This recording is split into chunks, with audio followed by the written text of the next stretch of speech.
The Buddha used to say that the human body is the secret to health. That's why you should not grieve over the past or worry about the future. True wisdom lies in living honestly in the present moment. But most of us do not know how to live in the present because we don't want to live at all.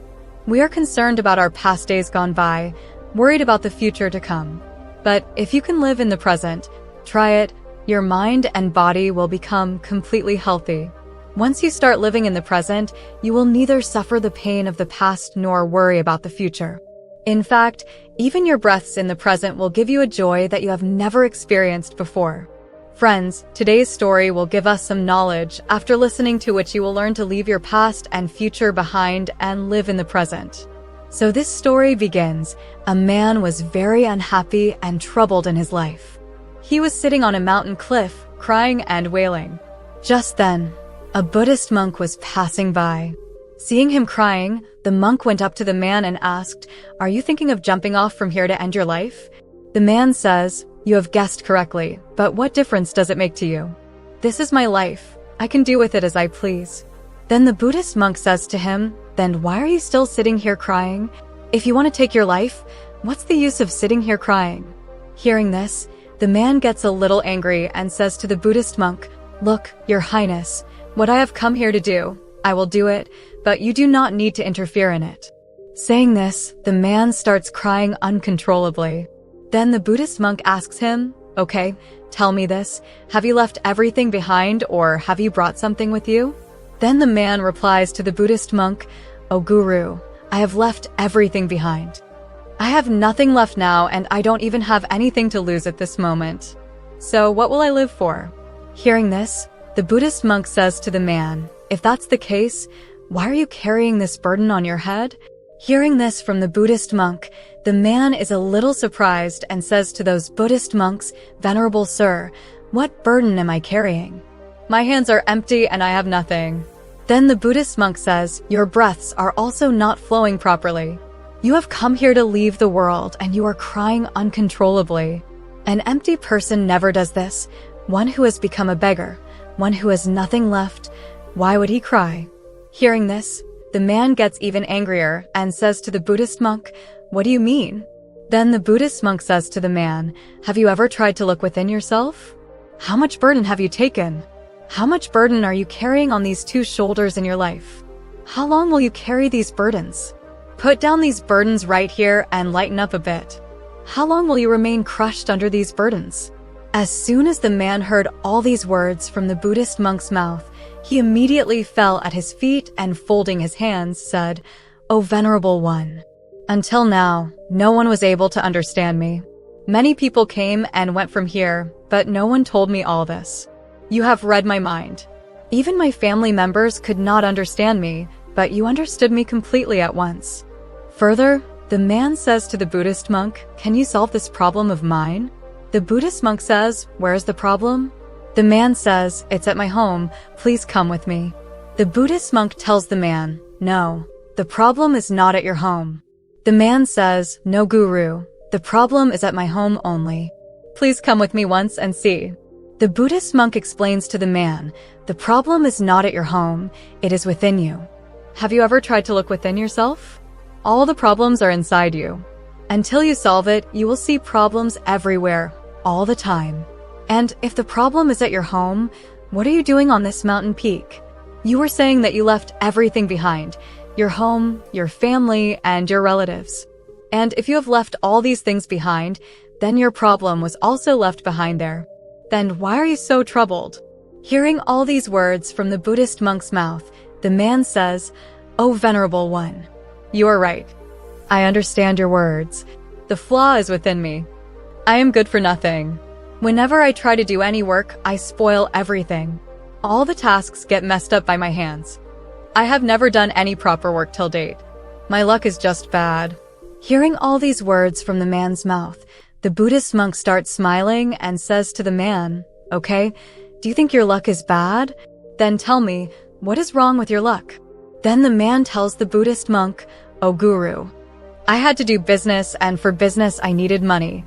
That's why I took some money from my family and with that money I started a good business.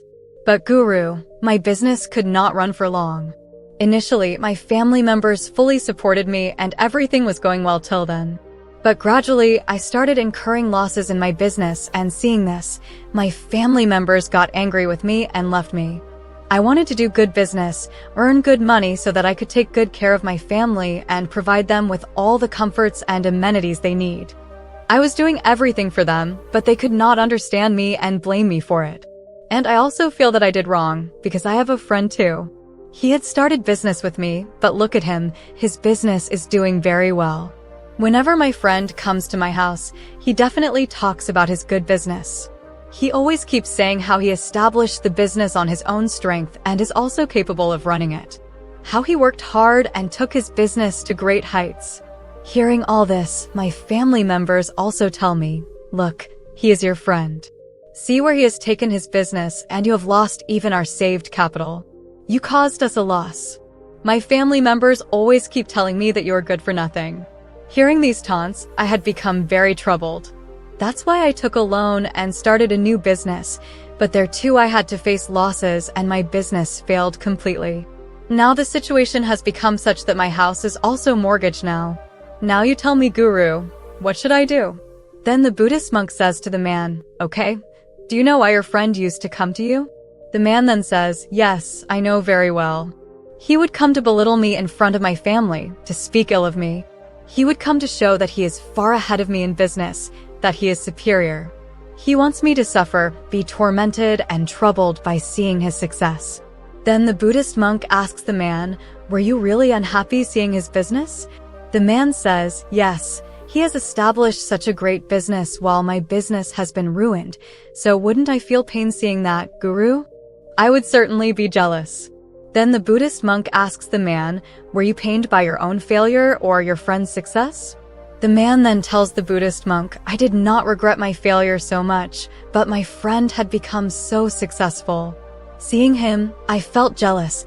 A feeling of resentment arose within me, and I would remain unhappy, regretful, and tormented seeing him. Then the Buddhist monk says to the man, so it means that if your friend also fails, you would be happy?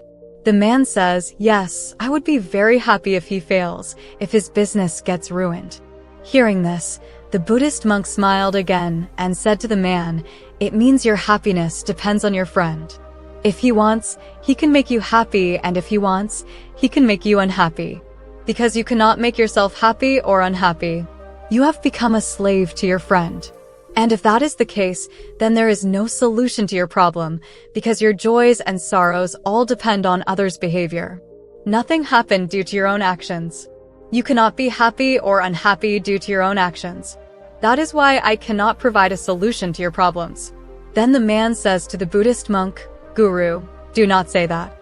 Talking to you has given me a lot of hope. Because you are the one who has explained it to me. Guru, I request you to tell me the solution to this problem. Then the Buddhist monk says to the man, when we start pinning hopes on others, then we become completely dependent on them. If I do not show you a way, if I do not give you the solution to your problem, then you will remain unhappy, you will keep crying, you will keep complaining. And if I do show you a way, if I do tell you a solution, then it is possible you may get something. But always remember one thing, your friend who comes to your house comes to tell you how he has grown his business, how he has worked hard. He comes to make you unhappy, but have you ever noticed that your friend is telling the truth, how he struggled in his life and reached that level? So he only told you about his experience. Now whether you can use that experience or let that experience go to waste and give rise to feelings like jealousy within your mind. The wisdom lies in when he is telling you about his experience of how he struggled to raise his business to that height in his life. Then use your intelligence, use his experience, and use his knowledge. You should be happy that your friend is coming and giving you that experience at home that you could not gain from your own life. That is why move forward, struggle, use that experience, and never give up. Because time has one quality, no matter what time is like, it does change. That is why no matter what time is like, good or bad, the passing of both is certain. But the most important thing to understand here is that for you to see both these times, it is necessary for you to remain alive. And when your good time begins, you will establish your business through your struggle and take your business to those heights. Then the same friends of yours will sing praises not of your success, but of your failure, so that you too make some wrong decision like them and get ruined like them. So here you have to use your intelligence. Instead of paying attention to their words, you have to apply your intelligence. Because at that time, he will not come to make you happy, but to make you unhappy. Because he will enjoy seeing you unhappy just as much as you will enjoy seeing him unhappy. Hearing all these things, the man says to the Buddhist monk, "Guru, you are absolutely right. I was not living my life, but my relatives and friends were living it, filling my life with joy and sorrow. But Guru, I have a question here. When I started the business, my aim was to keep my family happy, to give them those comforts. So is it wrong to think all these things for one's family? I was doing everything for my family, but after incurring losses in the business, that family too left me." Hearing this, the Buddhist monk started smiling. Then the man asks the Buddhist monk, "What is there to smile about? Did I ask something wrong?" Then the Buddhist monk said, "No, everyone wants someone to console them over their mistakes, and you too want the same. Everyone wants to be praised when they do something. And when we are not praised, we feel a great sadness within. Our mind gets hurt, and then the feeling arises in our mind that everyone in this world is selfish, everyone lives for their own interests, everyone works for their own interests, and everyone stays with us only for their own interests. But if you consider someone your family and want to do something for them, then why do you feel that you are doing it for others? You are doing it for yourself, aren't you? If you felt that you were doing it for others, then you will remain unhappy all your life. And when you feel that you are doing it for yourself, you will get a strange kind of happiness, and you will always be happy. And when you keep engaged in making your actions better and better, you will not need anyone's consolation."